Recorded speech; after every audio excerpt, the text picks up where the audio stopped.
Hello बच्चों, आज हम बात करने वाले हैं स्टर्म सेपरेशन थ्योरम के बारे में। आज सबसे पहले स्टार्ट करते हैं स्टेटमेंट से।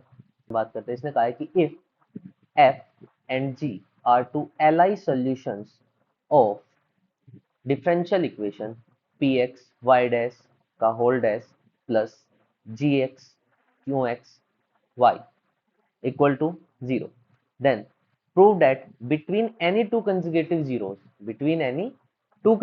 zeros of fx there is only one zero of gx। ये कहते हैं किन्हीं भी दो जीरोस के बीच में x1 और x2, आपके अगर दो जीरोस हैं फंक्शन fx की, मतलब जो आपका सोल्यूशन है डिफरेंशियल इक्वेशन का, और जो अनदर सोल्यूशन है, दूसरा सोल्यूशन एल सोल्यूशन है आपका gx, तो वहां पे आपके there is only one zero of g x. तो जी एक्स की आपकी केवल एक जीरो एग्जिस्ट करेगी between x one and x two. तो जरा इसके प्रूफ के बारे में बात करते हैं हम अभी।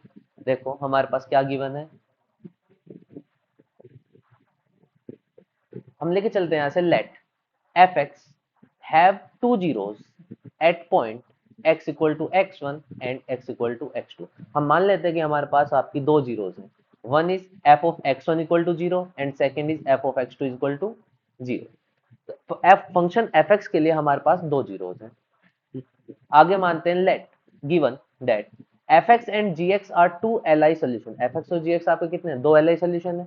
तो अगर कोई भी सोल्यूशन एल आई है तो वो सेम पॉइंट पे आपका कभी भी जीरो नहीं दे सकता। अगर f x and g x क्या है, लीनियरली इंडिपेंडेंट सोल्यूशन है, तो अगर f of x one zero है तो आपका जी ऑफ एक्स वन कभी भी जीरो नहीं हो सकता। अगर जीरो हो गया तो वो क्या हो जाएगा, आपका एल डी हो जाएगा। तो इस केस में हमने यहाँ से लिखा कि g of x one not equal to zero and g of x two आपका नॉट इक्वल टू जीरो। अब लेते हैं let suppose gx does not have any zero in x1 and x2। देखो हमें प्रूव करना है कि gx have one zero in between x1 and x2। तो हमने इसका अपोजिट मान लिया आपका यहाँ पे कि let gx does not have any zero between x1 and x2। लेके चलते हैं यहाँ से। Now we define a function phi x. हम एक फाई एक्स फंक्शन डिफाइन करते हैं आपका f x upon g x. Phi x क्या फंक्शन डिफाइन करते हैं आपका f x upon g x. अब देखो हमारे पास जो, क्योंकि f x and g x क्या है, solution of A differential equation. अगर f x and g x solution है किसी डिफरेंशियल इक्वेशन के, तो वे दोनों फंक्शन कंटिन्यूस भी होंगे एंड डिफरेंशिएबल भी होंगे हमारे।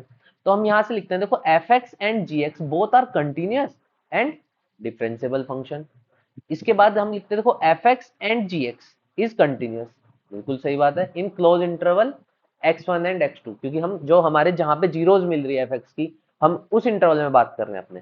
तो fx is continuous in close interval x1 and x2 and fx is differentiable in open interval x1 and x2। तो fx डिफरेंशिएबल भी होंगे आपके। तो यहां से हमने फाई एक्स फंक्शन डिफाइन किया, f of x upon g of x is continuous in close x1 x2 and differentiable in open x1 x2।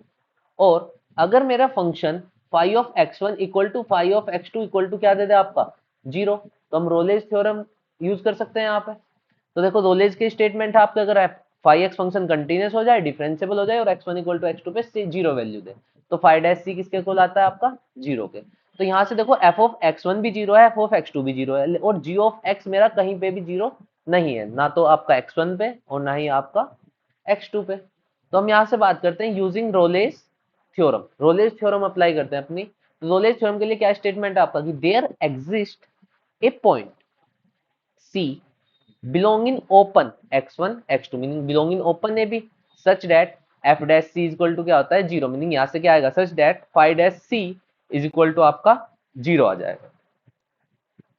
अब phi dash c आपका जीरो है यहाँ पे, तो यहां से हम लेते हैं, देखो phi dash c निकालते हैं। आपका phi फंक्शन क्या है हमारे पास, भाई जो phi फंक्शन था वो क्या था आपका f x upon g x. तो फाई फंक्शन का हम डेरिवेटिव निकालते हैं। फाई फंक्शन का डेरिवेटिव क्या आएगा आपका जी सी का होल स्क्वायर, क्योंकि सी पॉइंट पे जीरो, तो जी सी का होल स्क्वायर।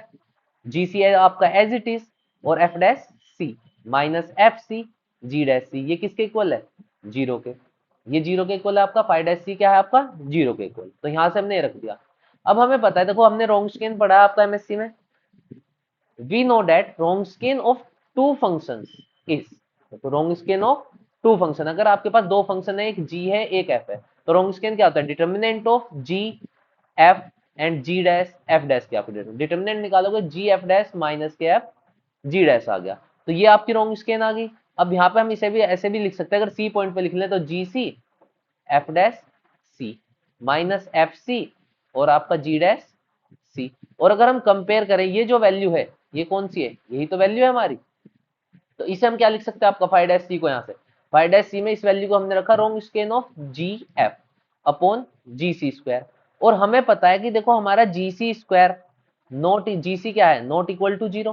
भाई जब जी सी आपका जीरो नहीं है तो यहाँ पे जी सी आपका जीरो नहीं है, तो ये इसे राइट हैंड साइड में हम भेज देते हैं, तो यहाँ से क्या है आपका Wronskian W of g f. भाई डब्ल्यू ऑफ जी एफ किसके इक्वल आया आपका, जीरो के इक्वल।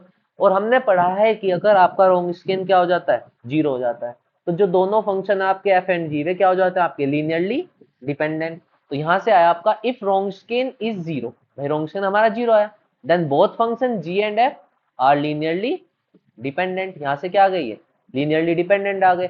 बट हमारे क्वेश्चन में क्या गिवन है, गिवन है हमें कि fx and gx are two linearly independent। Given क्या है हमें,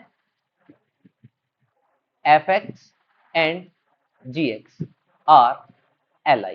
भाई li सोल्यूशन गिवन है हमें क्वेश्चन में, तो fx and gx are li। तो हम यहां से कह सकते हैं इट इज कॉन्ट्राडिक्शन, ये हमारा कंट्राडिक्शन हो गया। तो कंट्राडिक्शन क्यों हुआ, किस वजह से हुआ हमारा कंट्राडिक्शन, हमने माना था कि fx मतलब कि gx does not have any zero between x1 and x2, यही तो हमने माना था, तो इससे हमारा कंट्राडिक्शन आया। तो हम यहाँ से कह सकते हैं कि अवर सपोजिशन इज रॉन्ग, हमारा सपोजिशन रॉन्ग है। तो हम यहाँ से क्या कह सकते हैं आगे,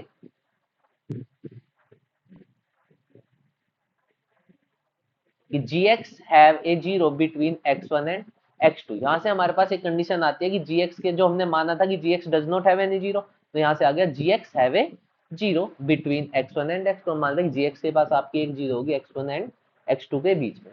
अब बात करते हैं, देखो हमने एक जीरो बताई अभी कि gx के पास जीरो होगी x1 और x2 के बीच में, क्या पता एक से ज्यादा हो, दो हो, तीन हो, चार हो, लेकिन हमें इस थ्योरम में प्रूफ करना है कि एग्जैक्टली वन जीरो होगी यहाँ पे।